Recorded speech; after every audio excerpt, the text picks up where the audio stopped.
Pass Shaista be be کو موقع دے تاکہ گفتگو آگے دوبارہ ٹاپک پہ آ جائے. شائستہ بی بی,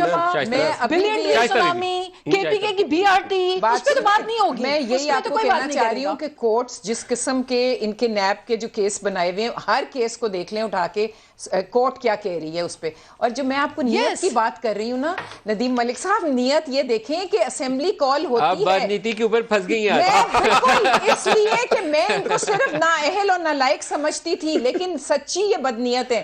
آپ سوچیں کہ اسمبلی بلاتے ہیں, ٹیکس پیئرز منی ہے نا, وہ مطلب شرمندہ ہونے لگے. یہ کہتے ہیں آرڈیننس, تو پھر آپ بلائیں نا بلاتے ہیں, اس کا گیپ دیتے ہیں اور پھر جمعے کو کہتے ہیں آ جاؤ ایک دن کے لیے تاکہ وہ دن گنے جائیں. تو آپ میری بات سنیں, انہوں نے کوئی اچھا تو کہ یہ بہت بیان کرتے ہیں کہ ہم لیجسلیٹ کرتے ہیں, یہ اپوزیشن کے پاس کمیٹیز کے پاس ان کا بل, ڈسیبلٹی کا بل, جس پہ پچھلے ٹینیور میں بہت کام ہوا تھا, میں انوالو تھی, میرا بل تھا, اور زینب الرٹ بل کب سے گیا ہوا ہے لا اینڈ جسٹس ڈپارٹمنٹ کے پاس.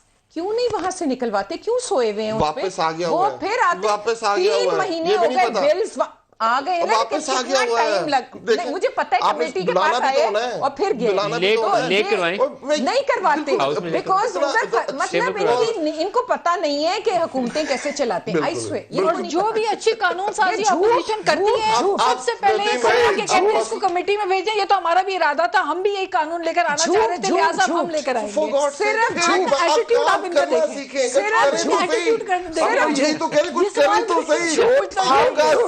مقصد یہ ہوتا ہے کہ پارلیمنٹ میں پروڈکشن آرڈر ایشو ہونا چاہیے, آپ پارلیمنٹ کے فلور پہ آتے ہیں, یہ تو لوگ آپ کا مسئلہ نہیں ہے, لوگ آپ کا مسئلہ نہیں ہے, عوام آپ کا مسئلہ نہیں ہے, آپ کا مسئلہ صرف ہے دیکھیں شور کروا دیں, ان سے شور کروا دیں, ان سے شور کروا دیں, ان سے گالیاں دلوا دیں, کسی کانسٹیٹوئنسی کو گالیاں گلوچ کروا دیں. جی شاہد خاقان عباسی صاحب آئے ہیں, کیا زبردست ریپرزنٹیشن کی ہے آپ نے, انہوں نے اپنے آپ نے دیکھا ندیم بھائی, علی وان کو 2 خواتین آج گھیر لیا. بالکل